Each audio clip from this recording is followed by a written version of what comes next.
Welcome in Chiefs Kingdom to a not so fun aftermath podcast. Keegan Russell and Christopher Tenpenny here with you with the Aftermath podcast on the KC Sports Authority YouTube channel.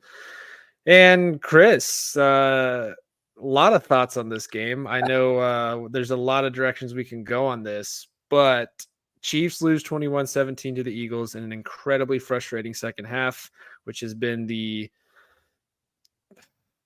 it's been like that all season. The second half offense doesn't show up again, despite the defense basically controlling the game for the whole part of the game. But where do you want to start with this? Man, you have to start with the biggest play of the game. Like there were so many errors in this game, and I get that. There are so many errors. But the biggest play of the game was Marquez Valdez-Scantling had the game. I don't want to say game-winning touchdown because it would have been a 3-point lead with a lot of time left. But the way the Chiefs defense was playing, you were feeling it very good at least overtime. And the man just flat out dropped it right in the hands. Right in his Not hands. slightly underthrown, not slightly overthrown. Literally perfect where there's a screenshot where both hands are perfectly on the ball. And he dropped it. And that's not even the first time that has happened this year. Like this is becoming a theme, not just with him, but this whole receiving group. But yeah, the ball's right there, bounces off his hands into his face. He would have fallen into the end zone catching it for a touchdown to take the lead on a beautiful dime by Mahomes. First good deep ball he's thrown in a long time. Like, let's be real about that. He struggled with that, but first perfect one, like I just can't stop laughing about it because, like, let's just look at the season. The Chiefs have 3 losses, and 2 of them are because the position that is paid to catch the ball is Couldn't unable catch. to catch the ball. That's 2 of the 3 losses the Chiefs have this year. It's so frustrating. I tweeted it multiple times there. MVS is the biggest waste of Dude, he's the $10 million highest a paid year I receiver. think I've ever seen in a receiver. I cannot honestly sit here and think of any receiver on any team in the last 5-10 years that was getting paid that much to produce this little. Oh my gosh, it's freaking like I am going to continue to laugh because the Chiefs are 7-3. We can get into that later towards the end of the episode, but like I'm going to continue to laugh because like there's nothing else you can do. Like Mahomes made, in my opinion, one bad play the whole game. He did not see the safety. He did not see Bird there or Byard there, and he threw a bad pick in the red zone. Like cost the Chiefs 3 points. Like that, he has to own that. But outside of that play, Mahomes played about as flawless as you could with the tackles and receiving core that you have on this Chiefs team. And I don't know what you do, man. Like it was freaking frustrating. It was funny. It was just about every emotion you could think of because when the Chiefs went on that 10-0 run there at the end of the half to go up 17-7, you're like, man, this offense kind of humming. The defense got 5 sacks. Like we're Five feeling sack. Like this game. I still don't understand how this is a 21-17 loss. Like even take out the offensive struggles in the second half, you're going 5 sacks, multiple defensive stops in big time moments. You held the offense of the Eagles in check for basically all but 2 plays of the game, and we still lose 21-17. I mean, that first half was straight dominance by this Chiefs defense.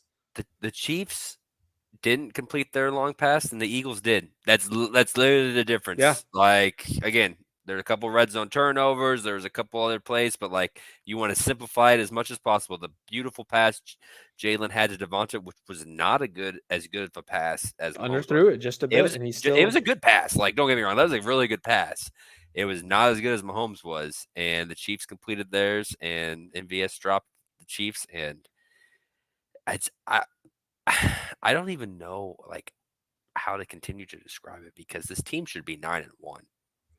Like, let's just be honest. Like the Broncos game was a stinker. They turned it over. Mahomes wasn't feeling well. Like you're gonna and have they and games we like that. already they always know that like that happens at least once a year with the You're gonna Chiefs. have a game like Yep. that. Like The Colts that's last fine. year, The Colts, Broncos yeah, this year. yeah. The Colts 2 years or 3 years ago in 2020 get with when what's his name Jacoby Brissett was their quarterback. Like you're gonna have one game like that a year. Like fine.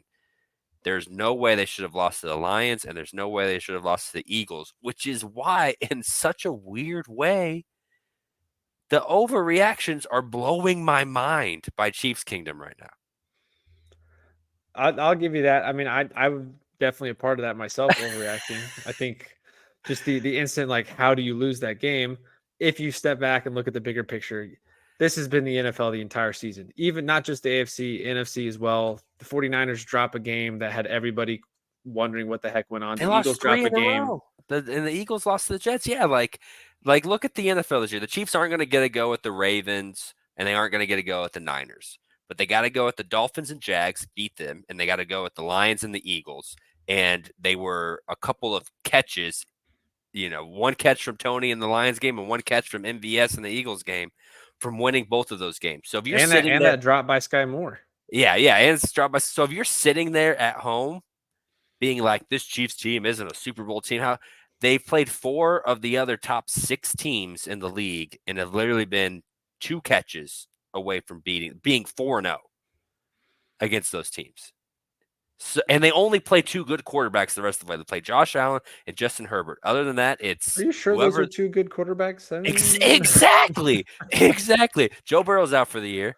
They play the Raiders and whoever they have at quarterback twice, Jordan Love, Mac Jones, or Zappy. And they don't they play a turnover prone Josh Allen and a Herbert who team is kind of like Mahomes, only even more extreme, lets him down a lot. So if you're sitting there and being like the 7-3 Chiefs team sucks, they can't go to the Super Bowl. They may lose one time the rest of the year before the playoffs. And they're probably going to be the 1 or 2 seed with really only a Ravens team that really causes you pause in the playoffs. I don't care what you think of CJ Stroud. I don't care what you think of Josh Allen. Once you get to the playoffs, regardless of what seed you are, the Ravens should be the only team in the playoffs that give you a little bit of pause. And I don't know how much better of a spot you could ask to be in with this receiving core. Yep, and that's, I mean, I think that's been the biggest question. That was the question coming into the season is, what do we get out of this receiving core? 26 drops, number 1 in the NFL. Like you said, at least 2 games lost off of a drop, at least. MVS has, outside of the Super Bowl performance, which give him credit. No, it wasn't even the Super Bowl. It was the AFC Championship. Oh, that's right. It was, yeah, AFC Championship. He had 0 catches in the Super Bowl. He had 0 catches in that damn. After everyone was hyping him up in the Bengals game, he came out and threw a dud in the Super Bowl. But so outside of that, he's offered this team next to nothing. Rookie wide receiver Rashee Rice was not really anywhere to be found on the last 2 plays. Don't know how on earth he wasn't out there. I don't care what the playbook is. Your most talented offensive weapons need to be on the field. And as much as I feel Justin Watson is wide receiver 1 still somehow, you cannot roll out Justin Watson and MVS and then Kelsey as the only 3 guys moving down the field on 4th and 25 and the play before that as your only receiving threat options. Rashee Rice should have been on the field, and heck, even Kadarius Toney should be on that field, because even if he gets out there, catches it short of the line, we saw what he can do in the punt game and make guys miss. But I'm just beyond mind boggled about how this is going back to week 7 is the last time the Chiefs have scored a point in the second half. Yeah, that's almost a month ago. That's insane. What's crazy is the Chiefs have still won some games without scoring in the second half, which tells you how insane this defense is. And again, this defense showed up big. But yeah, it's crazy. And I know if you step back and look at the bigger picture, I think I feel like I tweeted this from our podcast account. I don't know if I said the full thing before the game, but it said something like, this is a big time statement game for the Chiefs. But in reality, this game really doesn't have that much of an impact on what happens down the stretch, other than, you're excited to see how they match up against another Super Bowl contender. But yeah, bigger picture, Chiefs are still right there at the top. The Ravens, as good as they look, they still have their vulnerabilities. And as it gets colder and colder out, I think Lamar's going to, struggle, because there's only so many hits he can take until he starts to wear down. But the rest of the AFC doesn't really scare you at this point anymore. We've already seen what the Dolphins are, and it seems like our defense can match up well against their offense. But man, we got to do something about this offense. I don't know what it is about first half to second half, if it's just the scripted plays, if it's Andy's getting out coached at halftime adjustments. There was a chunk in this game that I can't remember exactly where it looked like Matt Nagy was calling the plays and not Andy Reid.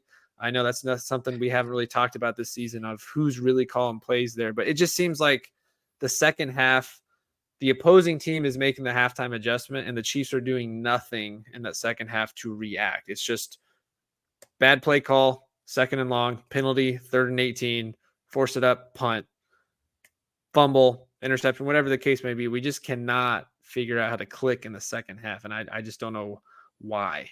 Right. No, and like we're all very reactionary. We're all very results oriented as we should be. But this offense, like, if you don't look at it with how they came in not scoring in the second half in the Dolphins or Broncos game, that means it still sucks. But like they had 336 yards of offense, which is pretty good. They outgained the Eagles. They outpassed the Eagles. They outrushed the Eagles. They got more first downs than the Eagles. Like there were a lot of positives for how this game was being played.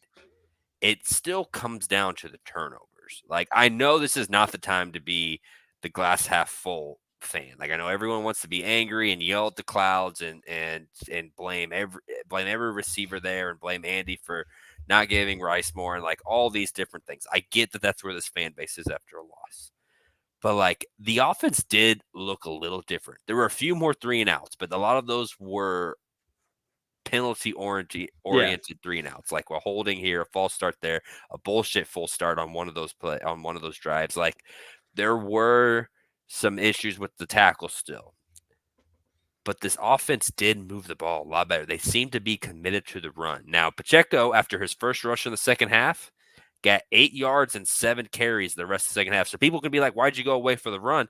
They really didn't. It just wasn't working as well in the second half. And so, like, I have respect for Andy there for still trying it. I mean, they ran for the first time on 3rd and 3 all year. They did it twice. Yeah, all year. They haven't done that yet. And they I guess the other one was 4th down. It was the 4th down conversion with Pacheco. Yeah. Well, they've run it on 4th and 2 and 4th and 1, but they are 3rd and 2. They have not ran it on a 3rd or 4th and 3 all year, and they finally did with McKinnon. So like there were some growth. Tony got a lot of run. Watson. I know he had 3 drops, and it's not the guy necessarily you want out there, but I don't really count that last one there. I saw a bunch of people pissed off about that. I was in the same way with triple coverage. The ball had to be thrown high. He had to jump up there. He got wrapped up and hit a little early. Yeah. Most guys are not coming down with that as often. Especially your 4th wide receiver, technically on most teams. I know he has to be our 1 or 2, but like on most teams, who led the team with 11 targets. Yeah, did you see Carrington Harrison's tweet about that? I didn't. Do you know the other guys that got 11 or more targets in the NFL this week? I would imagine Tyreek Hill and Keenan Allen. Amon St. Brown, Adam Thielen, and then Nico Collins from the Texans are the only 4 receivers to have as many or more targets than Justin Watson. So, like, that's its own separate issue.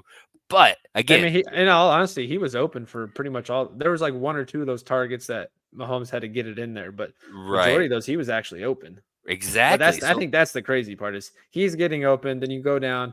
Sky Moore, 2 targets, 1 catch, 4 yards. Kadarius Toney, 2 targets. Played a lot more, but 2 targets. Caught both of those. Right. Nicole Harmon, 2 targets. Valdez-Scantling, 3 targets. Nothing. Yeah. Kelsey, 9 targets, 7 catches. Of course, he has the very frustrating fumble, but it's crazy. Justin Watson not only leads the team in targets, he led the team in yards. He also led the team in snaps played from the receiving corps in this game. Good. So they still got a lot to figure out there, but overall, I'm not as disappointed in Watson as it is in VS. Some of the people are going to be disappointed in Watson because he short-armed that 1 3rd down play, and like he did have a drop. It was like, I'm with you. It was a tough catch, but it still was a bad look coming off the MVS play.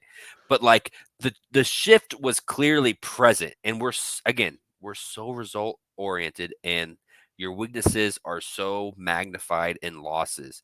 But if you look at it, like the offense was different. 19 carries for Pacheco. What was it? I don't have the numbers, but like 2 or 3 for They Clyde. had Another 30 carries total. If you yeah. take out Mahomes, quarterback rushes on non-design plays, it's still about 25 carries, There which you is more go. than usual. 25 carries, and then you had Tony Watson and MVS, who's going to get the run because he's the highest paid receiver, and Rice. Those were your 4 guys out there, which is I think we all can agree.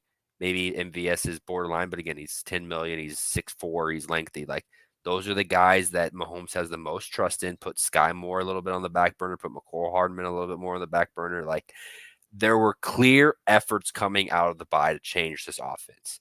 It did not result in a win, and it did not result in points in the second half. But you're playing a good Eagles team. It was bad weather. You had 2 red zone turnovers. Like, just calm down. This team may lose one game the rest of the way, in my opinion. Maybe they're going to finish, I think, probably either 14-3 or 13-4. Like if we're putting money on it, that's where I'm at. So they're going to be the 1 or 2 seed, probably the 1 seed, because I see the Ravens losing at least once more between now and then. Yeah, the Ravens still have a tough schedule down the stretch with some of their division games. Exactly. So like everyone just take a deep breath. It was ugly. There were bad. There were more than just 1 or 2 bad plays. There were a lot of bad plays tonight. But like you kind of snake through it and look through what was done. There were improvements. There's things to be happy about. This team is not as the defense. Trent McDuffie had 2 sacks as a corner tonight. He had a tipped ball at the Trent McDuffie is an all-pro corner. George Karlaftis had another sack. Chris Jones was 2 dominant. sacks. Was dominant tonight. Like even on plays he didn't get sacks. Like he was blowing things up. Like Snead held AJ Brown to 1 catch for 8 yards. That, and I want to say, I'd say this. There were so many pregame takes and bets and things I was looking at. Everybody had AJ Brown going over on catches, over on yards. Not the the 9 for 125 necessarily, but like 6 for 88. I just kept thinking this whole time back to the episode you and CJ did. We were like, all right, let's do a body count of receivers. Yep, held in check. Now Devonta Smith. Yeah, he got open. But again, who's on Devonta Smith? Jalen Watson, Josh Williams, Mike Edwards. Mike Edwards gets burned late because he didn't get his hips turned quick enough. But I mean, Devonta Smith is one of the fastest receivers in the game, so it's not surprising there. But yeah, McDuffie and Snead did exactly what they're supposed to.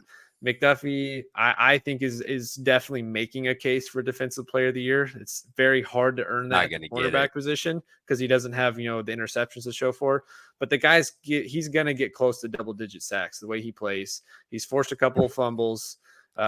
He's a tackling machine. He's probably one of the best cornerback tacklers I think in the league. Like he just doesn't miss tackles that often. He wraps guys up. He's all over the place.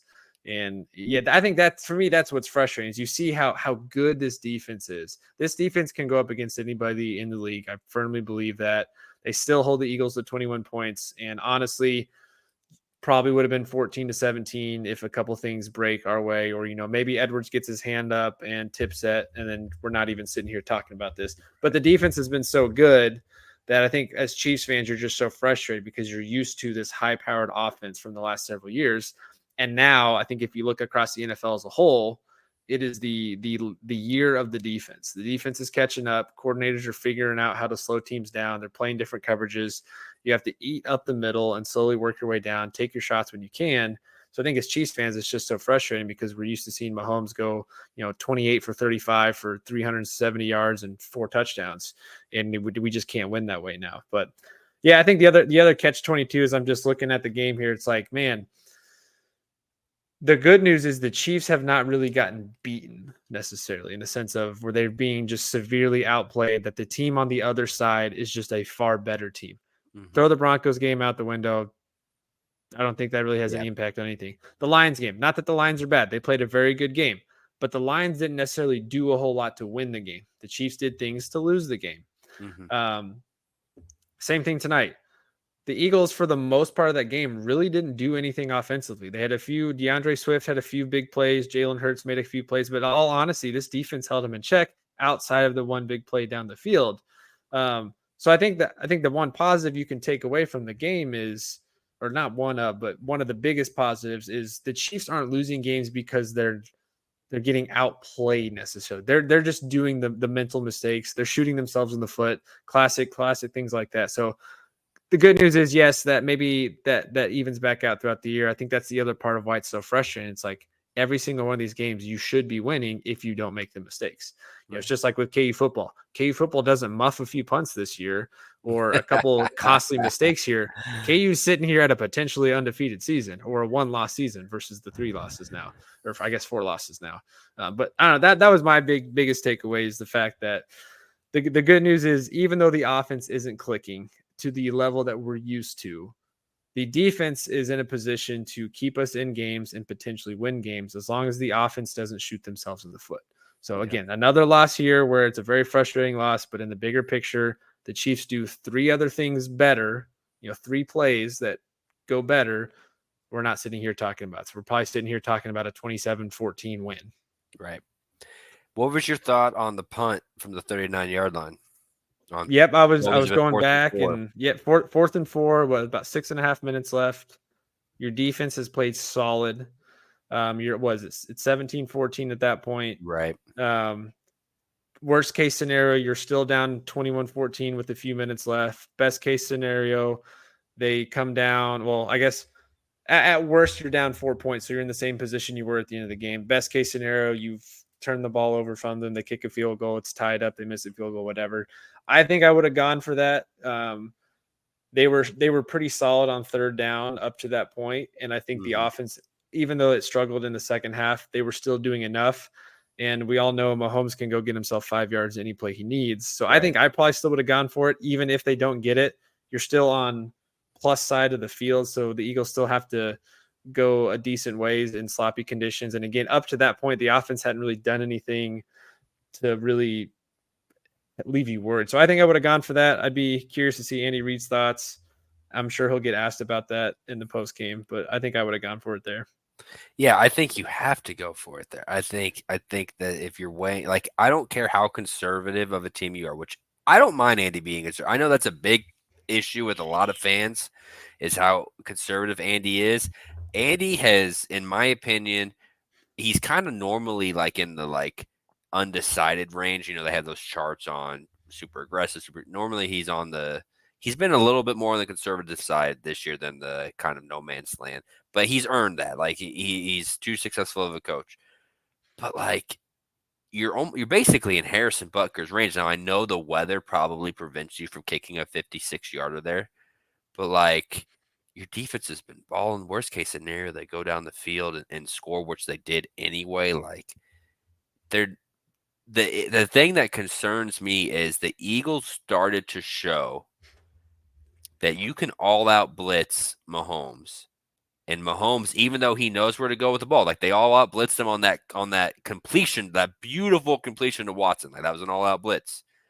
They also did the same thing on a few other plays that a lot of them did not result in plays. That teams realized that these wide receivers are so bad that you can just bring 7 guys and that the wide receivers are not going to win the one-on-one. That's the only concern that I'm like, okay, maybe Andy knew that. Maybe Andy knew that, like, hey, I don't trust the receivers here. Let's see if we can get them down at the 3, which they nearly almost did. It just took a weird, like Justin Watson was close. Like people want to blame Justin Watson for that too. It took such a wicked bounce when it hit the ground. Yeah, he would have had to spin like real fast. Yeah, he would have had to catch it. He would have had to catch it really. And it was also like that close to just going out of bounds at the one before it landed. So like, yes, 85% of me was like, go for it. But I know Andy has all these other things going on. Like, I think he already knows. He already knows that the Eagles know they can bring 7 every third down against the Chiefs to dare the Chiefs to win one-on-one, and that it's probably not going to happen. That maybe he was like,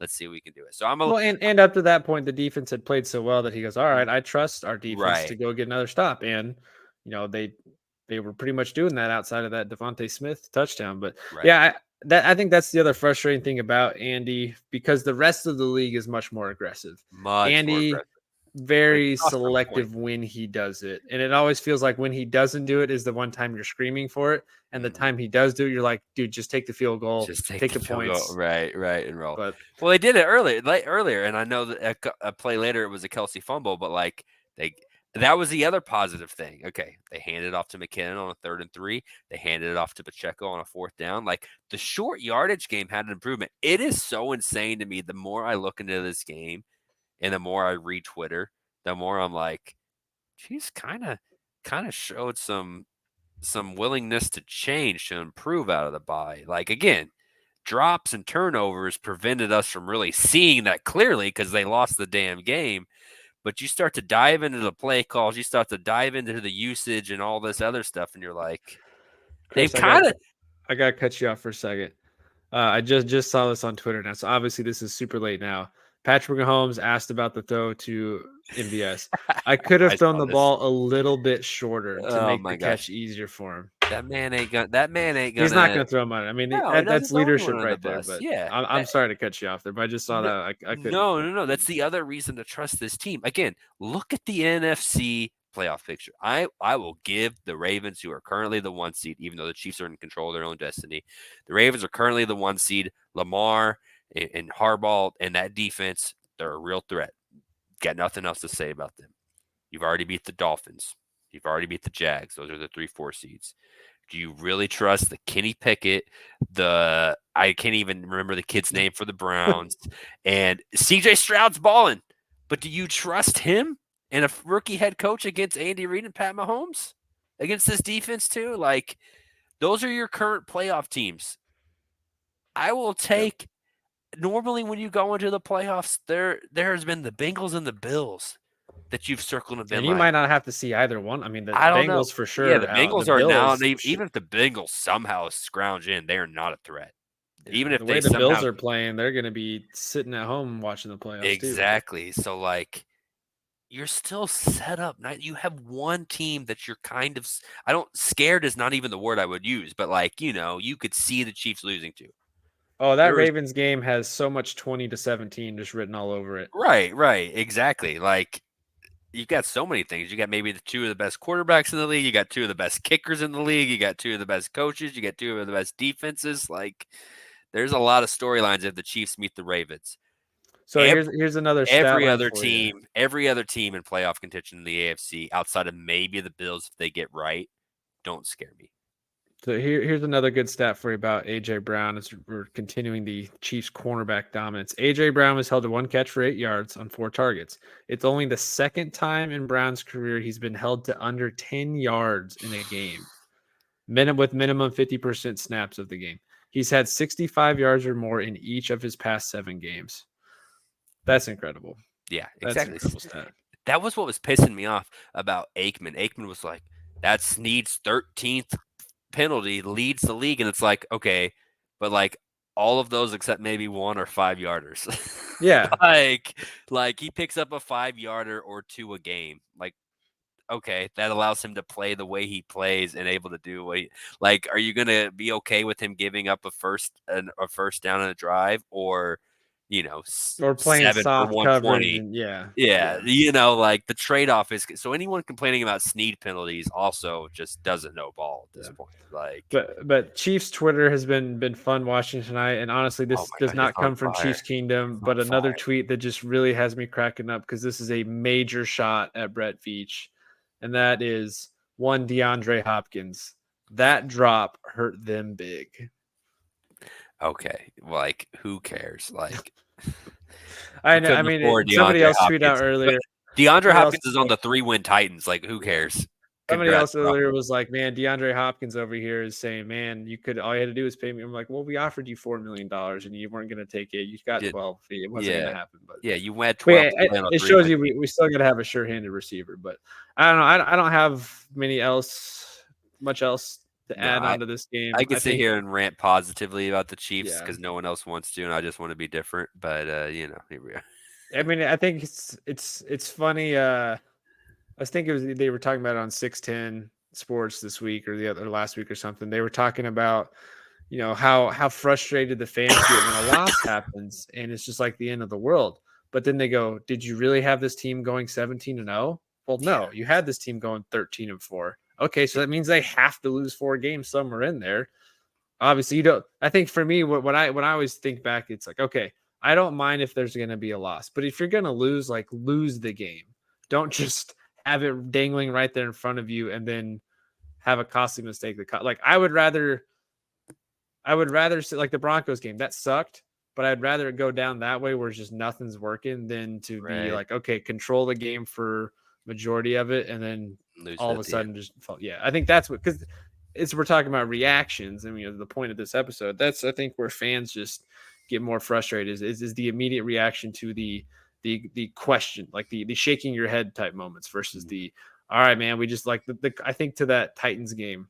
Was it last year or 2 years ago? 2 years ago, yeah, 2 years ago, 27-3 or whatever. After the first quarter, you knew it ain't happening today. Mahomes is going to have to do something we've never seen before, and it's just not happening. Whereas tonight, it's like, okay, you just get another first down and catch the ball, and we're good to go. Right. So I think that's why it's more frustrating. But I don't know. I think that's where I'm good wrapping up there. Do you have any other final thoughts on this one? No, man. Again, I'm just going to keep hitting the point I've been kind of selling this whole episode is that, yeah, the loss sucked, and yeah, there were a lot of things that could have turned it into a win. But like, if you really, this team's still 7-3, control their own destiny, and play. Herbert and Allen are the only two name-worthy quarterbacks the rest of the way. Like, you got to feel good. You got to feel good after you let the sting of this loss wear off. It was an NFC game against a good NFC opponent. Let them have. They want it. Let them have it. Their consolation prize, I guess, for losing the Super Bowl. And then just go and beat the, out of the Raiders next week. Yep. The two things I'll leave us with, as again other positive signs. If you had to find 4 losses on this record somewhere, this was probably one of those games you circled as one that wouldn't shock you or surprise you or leave you disappointed. I think the other thing this tells me though is, as good as the Eagles have one of the best offenses in the league. They've been averaging 28 plus for the last 5, 6, 7 games. They're the top 3 offense in the league scoring. Chiefs off defense held them to 21 points. Take out that one big chunk play, and maybe it's 17, maybe it's still 14. So to me, that says the number one contender in the NFC clearly still has some vulnerabilities against this team. And I think the way Spags has designed this defense the last 2 years with those athletic bodies, that there's not an offense that we can go up against, even a healthy Bengals team. And of course, we're not going to see that opportunity this year, that you're super worried going into the matchup. And I think that's another positive. I mean, we held them to 21 points, controlled the game, dominated early. The Eagles could not get A.J. Brown going. Obviously, it definitely hurt them that Dallas Goedert was out, because he eats up a lot of the middle there and run game blocking. But I think it still leaves you feeling good about how they match up against other teams. We just got to figure out how to get to 24 points. Right. They don't have to score 28 this year. You just got to score 24, 23, sometimes 21. And that's enough to get it done. But let's wrap it up there. Still plenty to talk about Chiefs the rest of the season. Still have some games to go. A lot of different moves. Guys signed to the practice squad. Richie James coming off of IR. Maybe we'll talk about that down the road. And go from there. But yeah, disappointing loss. We'll bounce back. It's not the end of the world. It's frustrating in the moment, but obviously Chiefs are going to adjust. The hope is that Andy Reid can just find a way to get this team clicking as we come down the final stretch here of the last 5, 6, 7 weeks of the season.